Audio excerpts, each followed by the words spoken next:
Welcome to another edition of Talking with WIT, Kevin and Son, and we showcase the people you should know. This episode is brought to you by RMK Productions and the 10 United Podcast Network. Our mission is through the power of your story is to uplift the power of your voice, inspire, share your stories and experiences, perspectives, using the framework of teaching, learning, and modeling. Our purpose is very simple, is hope, helping other people every single day. Let me give you some food for thought. Whether you go through of giving a gift or a kind word of gratitude, showing kindness can encourage us to create a more fulfilling life. Today, our guest grew up in the projects of Milwaukee, Wisconsin. At 17 years of age, he enlisted in a branch of our military service where he has served our country, volunteering in three different branches of the military. 4 years in the Navy, 4 years he served in the Army, and 1 year in the National Guard. Sounds like a David Goggins story, doesn't it? All right. Well, he may look like a little bit David Goggins, but he's doing some things as a civilian that is just outstanding. He serves after his military service as a motivational, inspirational speaker. He has founded a company called the Global Entertainment Rhythm Incorporated. He's also founded, which we will talk about today, a new organization. It's called Hands Up. All right. Today, we're going to learn a story of a man that is a little bit more of a man. He has been titled the Guru of Kindness. We're going to learn what the Guru of Kindness is and how you get that title and how he's spreading his message. We're also going to talk about how you can support and get in touch with the Guru of Kindness and what kindness actually means. We're going to talk about maybe some world differences and some personal struggles that we have to overcome. He's a young man with a heart of gold. Today, I would like to introduce you to our guest, the Guru of Kindness, better known by his parents as Marcus H. Knight. Hello, my name is Kevin McLemore. I'm an award-winning author, a speaker, and the host of this podcast, Talking with Kevin and Son. And let me introduce you. Let me introduce the world. And some people on the East Coast already knowing Marcus H. Knight as a Guru of Kindness. Welcome to the show, Mr. Marcus. How are you doing? Thank you, Kevin. I appreciate you, brother. It's an honor and a delight to be here. I've been looking forward to it. I consider us a kindred spirit. So, and I deplete myself on a regular, I guess, for those people who need, who feed. And so it's very seldom that I come across someone that I can actually eat from and grow from. So again, I appreciate you, brother. Well, believe it or not, much appreciation to you. I have a hashtag called Find 1,000 Reasons to Be Kind to Someone. And it's amazing. I'm working on a project which I'm teaching students at Cheney University how to podcast, where we're going to go through their 4 years of college experience and tell their stories, whatever. And the one thing that I said when one of the children asked me, I not say children, they're young people, young men and women at the college level, asked me how do they monetize their podcast. And I said, well, the first thing you need to do is to be able to tell your story and get people to connect to your story.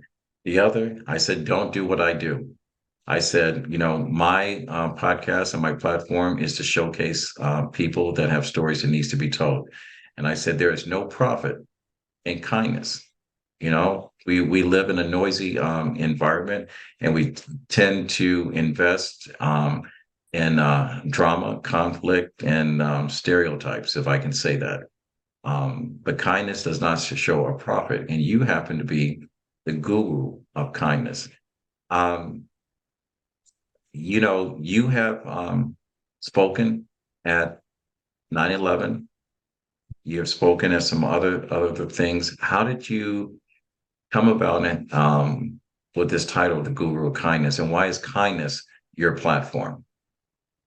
Well, it's two parts. So I would say initially, um, raised in church. It's better to give than to receive as a child. But if I look back on my history, working with the police, working with three different branches of the military, volunteering, with church and kids organizations, giving and giving back has been part of my life is for as long as I can remember.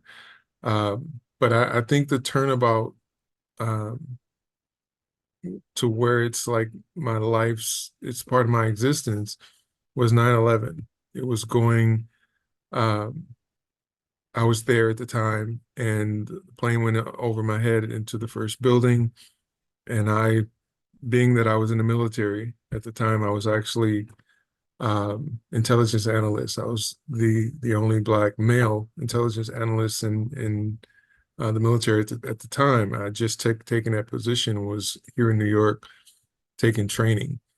And so, um, and while everyone's running away from, this catastrophe, I'm running toward it, like a few other crazy people. And, that moment changed my life. I've seen battle and I've seen, war outside of our country, but I'd never seen it in our backyard or in our front yard. And um, just running in to see what can we do? What can I do? And some of those stories are pretty horrendous, of what was seen. And again, just life-changing for me. But I would say if I had to put it in a shell, what I experienced at that time basically put me at a vulnerable state where I'm a different person.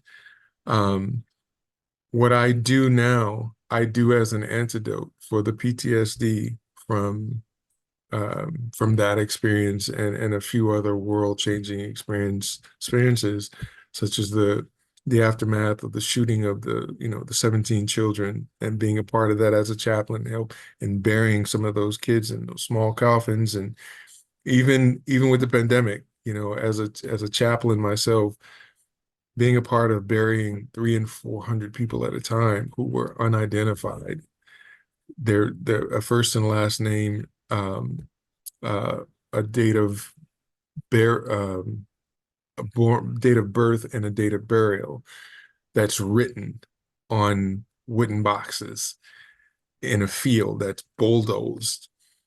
The PTSD that I experience now, the only way I fight it or I battle against it, the only antidote or treatment is for me is kindness. It's the endorphins, it's the chemical change that happens when I make somebody smile, when I encourage someone, when I uplift someone. What it does for them is obvious, but what it does for me is medicinal. And it causes me to um, be able to function, exist. It gives me that balance. And the actual guru of kindness came from a Fortune 100 global company called Unilever. If you look them up, they have I'm familiar. over 1,000 brands. They're worldwide known. And they were watching some of the feeding programs that I was doing during the pandemic, where I was at six different locations, 6 days a week. Each one was anywhere from 500 to 1,000 people being fed a day.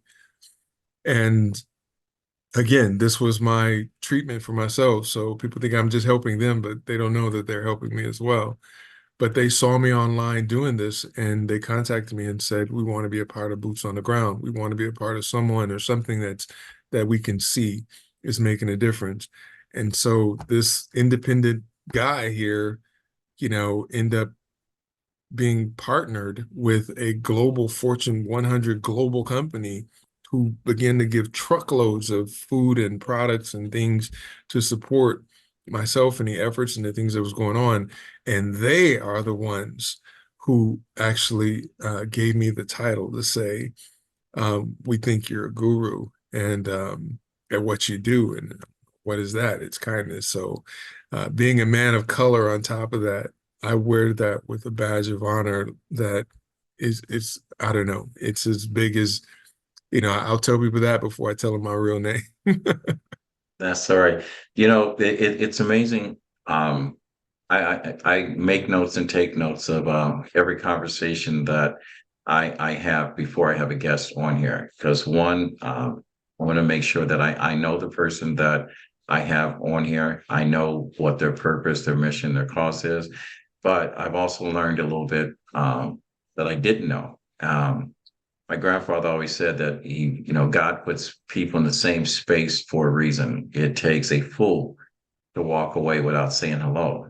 And with that said, I'm going to extend my hand virtually through you and shake your hand and say hello. We have more in common than just the words that is coming out of this podcast. I did not know that one you suffered or lived with um, post-traumatic stress syndrome. I live with TBI from multiple concussions from playing sports and being injured on the job in my current job. Um, we also share the fact that we both have spinal cord injuries. I fell off of a ladder 10 foot, broke my neck.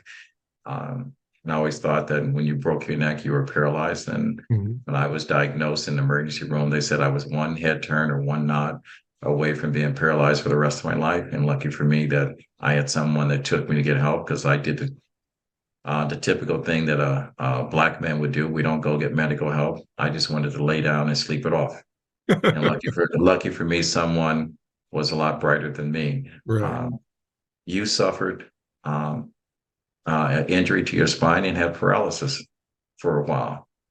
Um, I know what went through my mind, but how do you turn out to be the guru of kindness when it seems like um, fate threw you a curveball?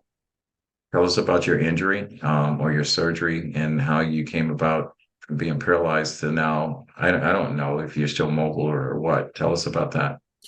Well, from my experience of being at the World Trade Center, everyone's breathing in all this stuff, and I ended up having um, these polyps grow within my body, from testicles, my spine, um, my throat, my lungs, and they had to be removed.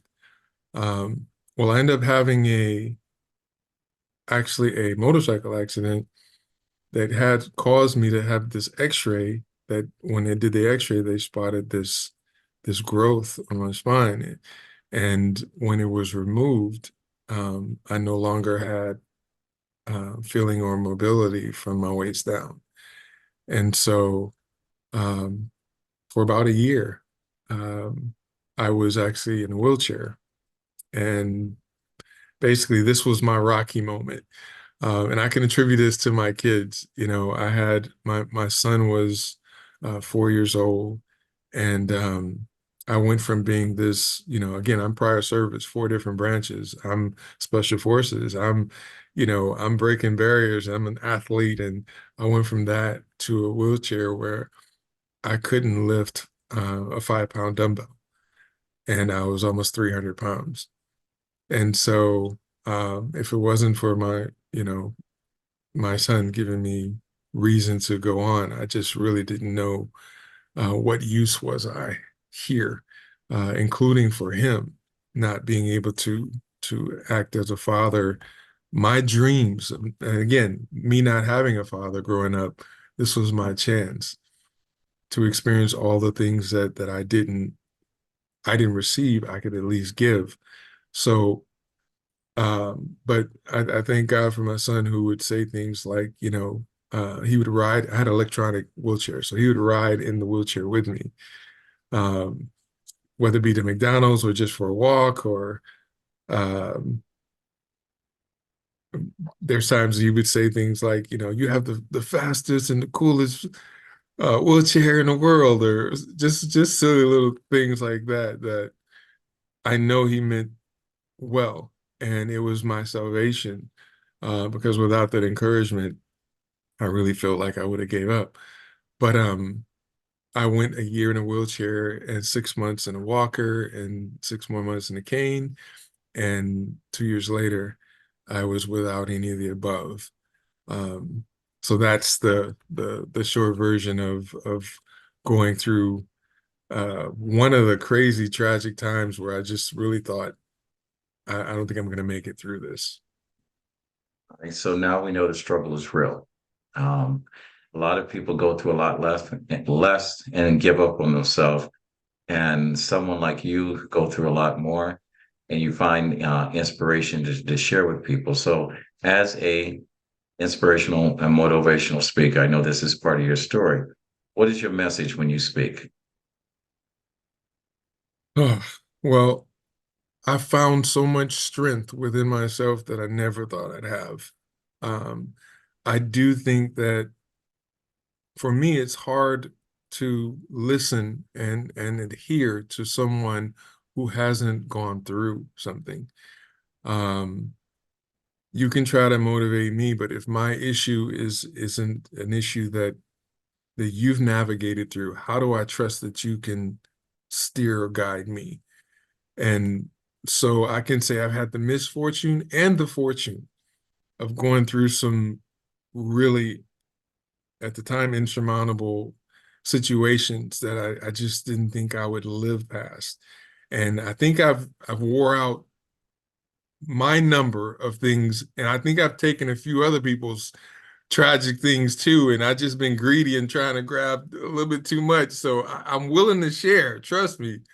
Uh, but I will say on the positive side that it enables me to reach a demographic that is so wide. When I say don't give up because of you've been molested, when I say don't give up because you've had an ailment and you think you're about to die, you've been pronounced this is the end of your life. You've lost the use of your legs. You uh, abandoned by your parents and parents who are drug addicts and um, I've heard as a chaplain, I've heard so much, but I've had the fortune and the misfortune to have been able to feel, experience so much that when you tell me you're going to get a different response, you're going to get a response of that I know where you're coming from. I know where you are. And if I can get through it, I know you can get through it. And you must respect that because I have the receipts to show that I've been there and done it myself. What happens to a person that is just given in to hope? And the reason why I'm asking that is because I hear all the time, I want to be just like you. Mm. And I say, no, you don't. You don't want to be like me. I said, because a lot of men, and I've met greater men and lesser men that have failed or given up on themselves going through some of the stuff that I have. They don't know what it's like. And we all have these stories that we grew up in an environment that we had no control over. So when I say I grew up in the hood, I was placed in a neighborhood that my parents had placed me in, not where I was placed. I share experiences is that when you get to the point that someone gives you a driver's license, it is your first level of finding out who you are because now you have a certain responsibility and independence. So everything about life has become chance and choice. Mm. So we choose to either waddle in our self pity, or we choose to go ahead and make the changes in our life that will provide us with the life that we dream to have. Mm. Um, when you come across someone that has given up on themselves and they're speaking to the kindness guru, what advice would you give to someone when they only see the darkness and can't see the light, even though the light's shining right in their face, talking to you? What advice would you give to someone? Well, I believe that I mean, this is a good segue from what I was just saying about my experience because I meet so many men, strong men, good men who who are just exhausted and I can say majority of us didn't have that male figure to look up to ourselves.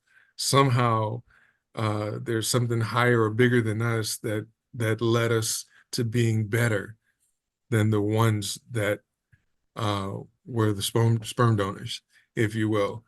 So with that, I can say, I can look in another man's eye and say, how, you know, my father was he was in the military. He was a prize fighter, but he was also a drug addict.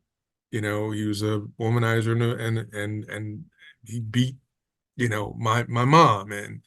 And I'm saying this to relate, to say, when you said people want, they say they want to be you or be like you, this is the part, like, no, you don't. You really don't, because everything that we've gone through led us to where we are. I'm humbled at the fact that mental health is real. And so when another man, if he can allow himself to be honest with me and vulnerable with me, to share that, you know, I'm exhausted, or I feel like giving up, or I can't do this, to show their vulnerability and their weakness, I can also in turn say, I understand. Um, this is how we relate, starting with, you know, this lack of male guidance and influence, and you know, raised in the hood projects myself. You know, I've been in three branches of the military, but uh I've been stabbed twice and shot once, and that was in the projects, not in the military. I've been in Lebanon, Libya, the Persian Gulf, and Olympic bombing. I don't suffer from there. I suffer from the hood. You know, From it's amazing. I just thought about it. I said, well, that's where our stories kind of separate. Is that your experience, your attacker was a much better marksman than mine, because I've been shot at in the hood, but I've never been stabbed, and I've never been shot. I've been shot at. I've been jumped, and lucky for me that my father was also in the military, and he taught. That's one thing he taught all of his boys to do, is fight. And I studied martial arts, so I learned how to spar with multiple people at once. You know, you have a beautiful tone to your voice. Most motivational speakers are people that get you all riled up and whatever. I know my friend and one of my mentors, Mr. Les Brown, you know, he always says that those numbers that you see on your birthday, the day that you come into this world. You hear them say that, you know, the day that you're born is the day that you discover life. Um, and the day that you die is the day that you find out why and how you lived your life. And I always focus in on the little dash going through my life. That's how I'm living. I don't focus in on the end of my life, because fortunate for me, my story will continue to be told, because I am a multiple time published author and award-winning author, and which is something I'm going to ask you if you have a book out there. And if not, we're going to talk about why not and how to go ahead and talk about this book. You're young, you're a lot younger than me. And if you hear me talk, I'll talk about that at every level you discover a different why. You're going to be challenged. And I know you have a birthday coming up, and you are probably at midway to your why. Is that why are you um, so interested in pouring into other people? What's your why? What's your purpose? I believe that every person has at least one gift, at least one. I do believe that some are blessed with multiple. If you look at the Bible, it talks about the gifts and the talents, where one's given three, one's given five, one's given 10. And it's not about the amount of gifts, it's about what you do with it.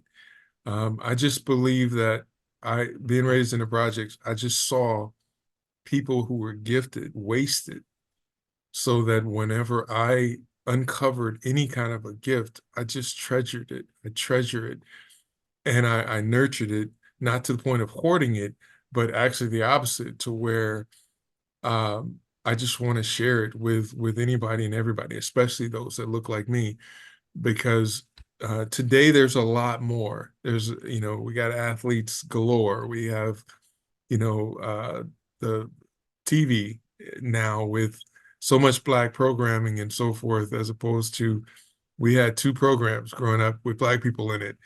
But I'll say this, that um, I made a choice to get out. I made a choice at an elementary school level when I was asked, do you want to go to the school that's a 20-minute ride or 15-minute ride? Or do you want to get up an hour and a half early, wait on a bus stop in the rain and the snow to be shipped out to another school that has smaller classroom sizes and better studies and results and rated a different. I got up. I made those choices, and I'm saying my why right now is I recognize, as I go to the police athletically, as I go to, you know, even to church, and it's predominantly women, and there are no men, and there are no fathers. Um, I took my son's class of young men on a camping trip, and there were 36 young men. They were ages, what age were they? 12 and 13. And only 4 of them had fathers living at home. And so we whittled, we cut branches, and I made fishing lines. I just brought lines and hooks, and they threw these things in the water. I taught them archery and a little bit about nature. But if you saw the face of these kids at the awe of, throwing this stick with a line tied on the end and a worm that we got the night before, throw that in there with pride, talking about how we're fishing, and it's heartbreaking. It's heartbreaking at even the respect that I was given from these. Some of them were troubled, from these young people who were so hungry for the affection of any man, of a male figure. I found my purpose. I found my gift. I started out by saying we're given multiple of gifts, yes, but I found my primary. My primary is actually feeding, and it's not food. It's feeding love. It's sincerity. When you listen to this, you talk about being a good speaker. When you listen to me, I'm not, it's nothing to do with a paycheck. It's nothing to do with a rating or being clever. It is opening up my mind, my heart, and my soul, if you will, with an opportunity to reach somebody. And that somebody may be at a point of no return. Am I going to waste those words or that opportunity, or am I going to make the most of it? When they say, if you're going to speak or preach or sing to one or two, do it as if it's an auditorium full. Well, that's the way I speak. This is the way I give back. It doesn't matter, brothers, you and I talking, I don't know who's listening or how many, but I'm giving you 1,000%, because this opportunity that God give me is an opportunity not for me, but hopefully it's for somebody who's listening to say, you know what? I'm not going to give up, and I'm not going to quit. That's my. Let me say this, because I don't want, because my audience and my listeners, it varies, and I cross over, not just of our melanated Latin community, but I cross over to our European brothers and sisters. And what I don't want to do is paint a picture that completes a stereotype, because I know when I started my podcast, it says Talking Wit, WIT, Kevin and Son. Primarily, the reason why I rebranded my show from its original state was Talking Wit, WIT, Kevin. I added my son to the podcast because we were going through the pandemic, and my son's a chef, and he was out of a job. And I said, if nothing else, come here and learn how to be an entrepreneur. But my sole motivation is to put a conversation of face to two people that look different from the stereotype, to let everyone know that every Black man or Hispanic man or every man did not abandon his or her children, that they were actually active and raised. I just read a statistic. It is that children that were raised or men that were raised in a two-parent household, or there was an active male role model in their life, was less likely to be incarcerated and more likely in order to seek a higher education. I don't know where that statistic came from. I'm just quoting something that Google popped up with. Right. I also know that through the experience is that, you know, we have a system that basically set up in order for to have benefits that the man had to be outside of the home. And now we have another stereotype out there is that opportunities for women are a lot greater than men, no matter what your color your skin is, and that most relationships don't require a man. So there's a system to separate all of us, not only based on gender, relationship, and social economics, there's a system that separates us all. So I don't want to perpetuate a stereotype, the saying that each individual system is different. Each individual circumstance is different, that all men don't abandon their children. But we also have people like yourself that step in where there's not a presence of a man, understanding the relationship between a man learning how to be a man from where when we were growing up, at least where I grew up, there were neighbors, there were grandparents, there were uncles, there were cousins that stepped in when the presence of a man did not exist, because I grew up in a military family. It's a lot of us. And I can tell you every single time that my father came home on leave, he left my mother with a gift and was one of us. So I don't want to perpetuate that. But I do want to say is that I know your story. You have overcome some adversity. And the nice thing about overcoming adversity is that it provides hope. I use the acronym HOPE, helping other people every day. But I also use my book as another way of telling my story as I speak. Now I'm going to say, if you were to write a book today, in which I'm going to encourage you to do so if you haven't done already, what would the title of your book be?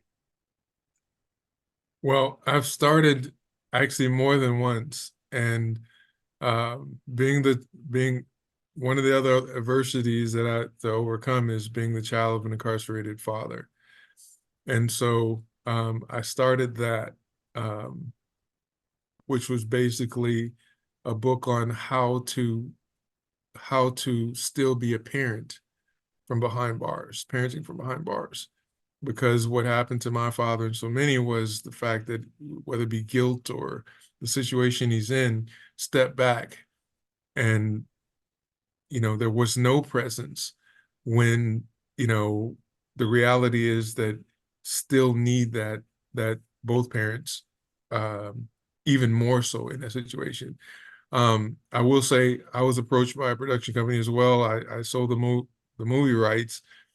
My life is so crazy, from touring with Prince and meeting Michael Jackson and these other, celebrities on that scale, working with them, to being in Lebanon, Persian Gulf. So one of the nicknames is I'm the Black Forrest Gump. All right. And so it has been brought to my attention to try to create something like that. Only it would be true stories. It would be actually stories about the roller coaster of my life. So I think the last one I mentioned, again, I've tried to start books. The last one it's called My Room, and basically that was a story of being raised in a house, going back to that house after my mom had died, and just reliving, why I left. And again, some things like, like molestation, like, again, just being transparent of, being abused, and some scenarios that I when I turned 18 and joined the military, I said I'd never go back. I'd never look back. But my room is going back and reliving that. And so, if I were ever able to finish those three, I think you can tell me what you think, but I think those would be impactful on the planet. If Well, you know something, it doesn't matter what I think. What does matter, if you think you have a story that needs to be told and that it will make a difference, at least in one person's life. When I put pen to paper and people ask me why did I um, write a book and what made me so special, and I said there are 236 million people here in the United States and on this planet, 8 billion people on this planet. And I said, if I can make the difference in at least one person's life, I'll put a percentage point about that. And I said, I will be a best-selling author. And I said, each one of my books basically ties into to one to the other. My first book, Letters to Elvis, I wrote out of envy. I had a fraternity brother that wrote a book, and I said, if he can write a book, I could write a book. And I wrote Letters to Elvis. I discovered fans that were fanatics about Elvis Presley, and I put together their stories. My next book was Sprinkles, The True Spirit of Christmas. It has nothing to do with Christmas. It's all about kindness. It's an award-winning book, and now we're working on a screenplay. And I'm going to tell you, get your rights to your book back, and I will connect you to people that will make your movie so it actually come out in your lifetime. X's and O's was my story. My memoirs is part of when I speak. I talk about everything I learned about life. Learned playing high school football. So every element about sports applies to conversations and people's words, talks about their experience, talks about your business relationships and how to become a good employee, how to become a stellar boss, how to run a corporation based on the power of your words and your actions that support. And then I wrote a book. My most recent is The World's Not Ready for You, which I'm going to share with you. Right. Because the reason why we're having you on this podcast is because I got to get the world ready for you. And the easiest way to get the world ready for you is people need to know who you are and know your story. Because I'm confused, is that I know people that are sponsored by the Red Cross and Pepsi Cola company and whatever that are doing a lot less than you are and are not being compensated for their efforts or being rewarded for their stories. And to have a company such as Unilever that is not having you on a speaking circuit or not supporting the speaker circuit has me a little bit puzzled. So I'm going to call out Unilever and says, look, reach out to me and tell me how we can get this man's story out. Right now I'm going to act as your go-between until we get formal management for you. And let's go ahead and you're using him to show up for free. Now we're going to say that he needs to be taken care of, both on his transportation to and from, his accommodations to and from, and then for his presentation to and from, because I know you have a story to be told. I also know that you have started and working on a television show. The acronym is AOK TV show. And let's bring this up a little bit on the positive side. Tell us about this TV show. Okay, so I've been doing these acts of kindness online on social media for about 8 years.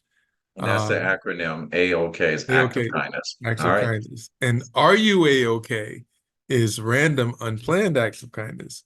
So basically, we would just surprise people. And I'm sure people have seen, people doing acts of kindness online.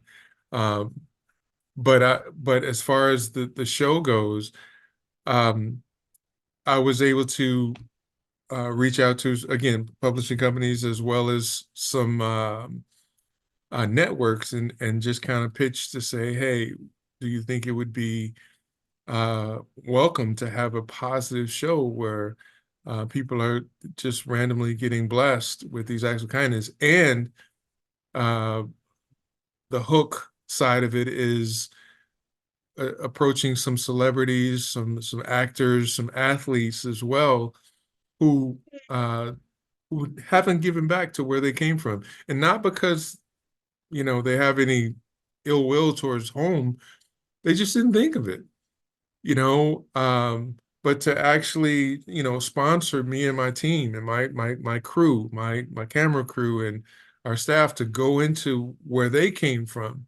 Let's show the world who they are and where they came from, and let's plan this strategic act of kindness, perhaps with your elementary school, junior high, or high school, your community, I don't know, a church. We'll plot and plan that out, and even on a larger scale, partnering with local government and police department and so forth. I mean, it's really as big or as small as you would like it to be. But the AOK reality show is really um, the opportunity of again giving back. And we currently worked with Lionsgate, and we were able to film a couple with them where they sponsored the crew and did the editing and so forth. Um, we're trying to get anywhere between 6 and 12 to actually submit to a network to try to get a deal. So if for those who are entertaining taking the AOK challenge, which is the Act of Kindness challenge, and let's produce something back where you came from, we would like to ask them if we can film it and edit it to also make it a part of the demo of the 12 pilot shows that we're going to be submitting to try to get an official show. All right. Well, I've got my take on this conversation of random acts of kindness, and I think that there's a good spin on that. Um, but I know for me, being in the seat of the listener, is that when I look at the property brothers that basically they build homes for celebrities' friends, and they come in and they do that, giving back. Great idea. But I know in a lot of single mothers and a lot of households that have moms and dads in the household that have kids that are struggling, they can't get a child into college, and the best way they can do is get them through the system of education. That I'm sure that they would thrive in this type of space. And the only reason I'm saying is not playing devil's advocate, but I know a lot of celebrities who don't give back. Once they got it, they don't look back. Some I understand, and some of them forget or try to forget where they came from. And I know it's hard. I've been called out by friends and saying you don't come back to the neighborhood and whatever. And I do drive-bys, and I'll be the first to say is that my neighborhood has changed. And the environment that is now occupied my neighborhood will cost me my life and the life that I live right now. So I don't mind stopping by and saying my hellos and whatever. I just don't spend a lot of time there because I got a responsibility to my friends and my family and people such as yourself. You are a great individual, and I'm going to speak for you. Is that your story needs to be told?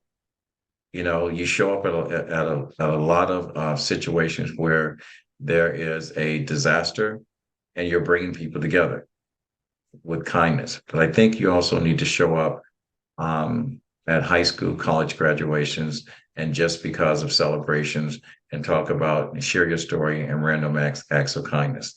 I think we need to figure out some way to get you sponsored and financial, support in order for you to be on a bus or a plane and create your tour. And for film producers, let's help him hash out this AOK program show and put it together and see what happens from there. All right. If you could imagine, my dream would be to get a dedicated small group of supporters, but that were consistent, that really believe in this giving back and acts of kindness, to where for instance, there's world news, the bridge collapsed in Boston. Well, I end up getting a call to say, hey, are you going to come back? There's hundreds of people, from injuries to deaths. and to actually be a part of a memorial program. I'm honored to be considered for such a thing, but not being in a position to say yes financially. So my dream would be to be able to reach out to those supporters, and or them reaching out to me and say, we want to be there. We want to be boots on the ground. And I can make calls, whether it be the Salvation Army, whether it be the Rotary, whether it be the military, the Catholic Church, and on to say, we want to come in there and make a difference. Will you help us? And we have a group that we represent, where it takes days for the Red Cross to get diapers and water. It would take us, literally hours. All So right. this is not a dream. It's possible if the And, support was there. and I do know that the programs that supply diapers, whatever, there's an active program that gives back to the community. I said coming out of the pandemic that advertising now has to become personal. So I'm hoping that we create personal corporate relationships that give back to the community. I do want to share with you, and this is kind of going with what you said as far as celebrities, and I don't want to bash all celebrities, but I know two celebrities that stories never get told. One is Chris Martin. There was a recent article that I had read that there was a lady, I forget which country she was in. Um, she was disabled and she was trying to go. She had a 1 day ticket in order to see one of his concerts. And unbeknownst to her, a lady came up and asked and helped her across the street. I think I'm getting this story right. And if I'm paraphrasing it, the story still has the same happy ending. But not only was she driven to the concert venue, she discovered once she got into the black car that Chris Martin of Coldplay was in there, and he gave her a weekend pass and a bunch of other stuff. I also know there's a young lady that a lot of people bash, which I featured her in my book, Dating with the Full Deck, Taylor Swift. There was an automobile accident. There was a family, the wife and I think a daughter and two children had perished. The firefighter that came to rescue her was the husband, and unbeknownst to him, that Taylor Swift covered the medical bills for the father and the funeral arrangers, whatever, without any publicity and whatever. So there are celebrities that do random acts of kindness that Mhm. don't do things for public to know. I know LeBron James is one of those people, and I'm looking forward to his retirement. Hopefully that you know at some point that we can make that introduction with you. But I do know there are people out there that want to help you. Is there anything that we have not covered that you want to share of yourself or with our listeners, or that you should know about you that I have not covered? Well, I would just say that we know by our experience, and I shared that earlier, by our history, and I'm not far removed. You said in the beginning that you would, so many people have said they wish they would like to be you or be like you, but the price to pay is maybe more than they were willing to commit to. I will say that I'm no better than anybody. I'm just built. I think I'm built different. I think I call myself weird. Again, whenever I see people running the other way, I I want to run towards. Um, seeing someone in need. If I can help, my children will tell you how many times we pulled over the side of a road, somebody's car, hey, you all right? You're good, and I think of one day my kids or my wife needing help and somebody doing that for them. But I'll say that um, it's not for everybody to be the person doing it, but maybe your gift is supporting it, is helping it, is encouraging it. Because truth be told, just like you, Kevin, I appreciate you more than you'll ever know. Um, but you've caught me after 8 years of committing 150%. My tank is uh, warned, and it was meeting you that was a rejuvenation. It's the fact of having somebody believe in you, but to take action means more than any words or pat on the back or pat on the head. So I say to you and those again that are a part of this audience, everybody's here for a reason. I hope someone got something, got some nugget out of anything that either Kevin or I have said and or shared. But there's a reason. There's a reason. Maybe it's I don't know. I won't even begin to try to do any kind of analysis, but just to say I just don't believe that there's accidents. So I thank you for allowing me and my presence to be here, the fulfillment of a new direction in my life and my career. And yes, I do believe it starts today. When you first share with me, I heard it, I receive it, and I believe it.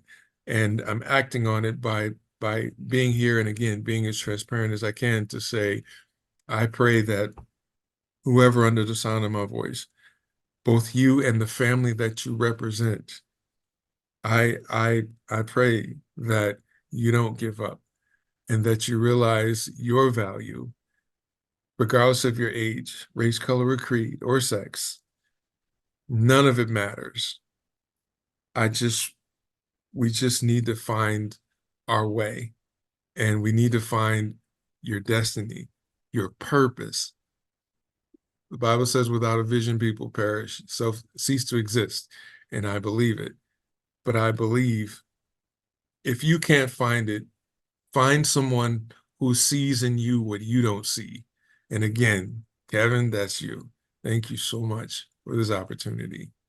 Well, let me say this to you is that one of the things I believe that no one can do this one thing that we call life alone. Mm. So when I speak, I say collaboration is king. And some days the burden that we carry, some days becomes too hard to carry alone. And sometimes we need to lean on someone that will carry the burden for us. That's the reason why we surround ourselves with people that are like-minded. We surround ourselves with people that are just as equally as committed as we are, because some days we need to lighten the load and we need to exhale for a little bit.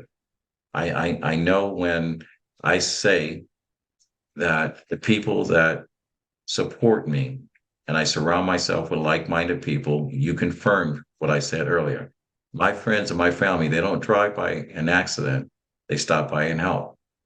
I've never told this story publicly before, but the reason why that story exists is because my parents, when I was a freshman in college, always told me that I had to stop driving by accidents and helping other people. And the one day that I drove by, I was on the highway going to Central State University, leaving Dayton, Ohio. And I drove by, I turned over United States postal truck, and outside the truck laid a body on the highway. It was a nice sunshiny day, and I was more worried about what my parents had said. My grandmother said that I'll be sued one day. This was before they had the Good Samaritan law. Mm. I came home that night to discover that the body that was laying outside of that truck that I drove by was my grandmother's brother. Mm. And I said, from now on, I will never drive by an accident. And I have been at multiple accidents. I have resuscitated people. I have tied tourniquets and whatever. When people tell me to run away, I've always ran too. I watched a person in New York get mugged, and I stopped the mugger, only to have the person be identified as a family friend, and the person that was mugged refused to place charges on him. And I had just had knee surgery, should not have been running. And I have my youngest son with me. So some of us are born to do what you do naturally. And some of us can be taught to do what you do naturally. And that's the reason why they need to hear your conversation, because bravery is a choice. Courage is something that's built in with us. And that sometimes some people ignore the switch and other people have their foot on the throttle of courage. And I'm so glad that you have your foot on the throttle, and we're the benefactors of that. And it's okay every now and then to say that I need a break because life will challenge us. Because when we invite other people into our life, we invite other people's problems, their situations, and whatever. And I always say you can stand next to a person and it doesn't take much to say hello. Doesn't take much to be kind to that person because we never know what they're going through. And a lot of times that little hello can be life changing. That little act of kindness can be the reason why someone um, is going to jump off a chair or sit in a chair without a rope being tied around their neck. We know that suicide rate against Black men are high, especially in the holiday times. We know that mental health for all men Oh, yeah. is extremely high because we don't address our problems because we've been taught that we have to be caretakers, and because we're not emotionally attached to those feelings, whatever, we abandon those feelings and we give up on each other. But people such as yourself, we need. That's the reason why we're telling this story today. That's the reason why I'm introducing you to the world. That's the reason why I'm saying corporate sponsors, advertisers, support this man. So if you had one ask, and that ask could be big or small. And the reason why I ask this, I say this at the end of most of my podcasts and my guests. I've had 5 people to this date that total strangers have answered their ask. Now, most of us go through life, our whole life, and never have one dream come true. I've had 5 total strangers make that dream come true. So I'm going to sit back and let you sit on this for a little bit and tell the world what your ask would be. You ready? I'm ready. That's why I'm sitting down and listening. I want I want to be able to give my life and my soul to kindness as an example, and to be able to sustain my family would be the ultimate. I don't, it's almost like, well, being a minister or a preacher, a policeman, or these things aren't things of wealth, aren't situations of wealth, but it's not about the wealth. It's about fulfilling, your calling and or your destiny. I do believe in the TV show. I do believe that the world needs it. And I even believe in the movie concept. Um, but when it comes to my dream, when I close my eyes, um, getting that call and not being able to go to be a part of the restoration and or the stability of a community who's in devastation. First of all, to be welcomed, to be offered, to be asked is again a tremendous honor. But I feel I felt that in recent, it's asking too much for me to say I want to go and I want to be there. Um, but when I look at you, my brother, I'm saying to you, I'm representing you. I'm representing everyone that looks like me, because when I have gone to the 9/11 uh, aftermath and the shootings in Florida and the shootings in Connecticut and the graveyard burials of the pandemic, there were no people of color there at any of those tables ever. I was it. And I wear that with a badge of honor as well, to say that, first of all, I think we should have a percentage of every culture there, because when it involves humanity. Um, but I will say again, to be able to do that and to represent, um, without having to worry about, you know, my kids need braces or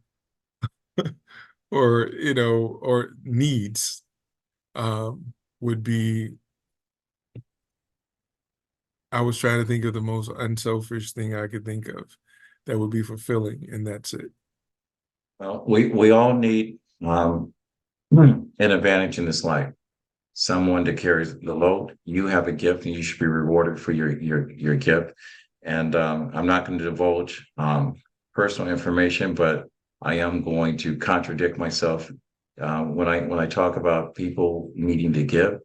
You do have responsibilities, medical responsibilities. There's a family member that's close to him within his family that does need help. He needs to pay those bills. He can't continue to go out and save the world when his world is falling apart from the inside. So, that's what we do when we go out there and we work and we grind. Um, so I'm going to put that out there without putting your information out there, because you have a family member said that their story does not have to be part of your story, but at the end of the day, it will become your story if we don't get help. And I say to our listeners, you know, for those that want to bash me for running a little long, that's your problem, not mine. But this is a story that needs to be told. And hopefully, if you stayed around long enough to listen to this, or you listen to it in parts, you have experienced the guru of kindness. You've got a chance to know him personally. You get a chance to listen to him because he speaks of truth. He shows his vulnerability that makes him a human being. He not only represents people, melanated people, or the Black and brown population, he represents mankind.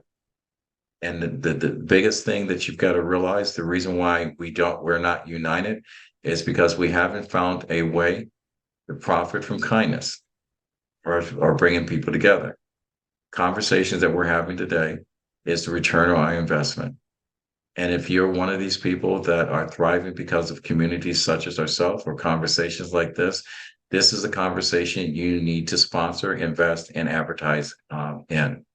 So with that said, I want to thank Mr. Marcus H. Knight for being a guest and sharing your story and allowing yourself to be authentic and be vulnerable.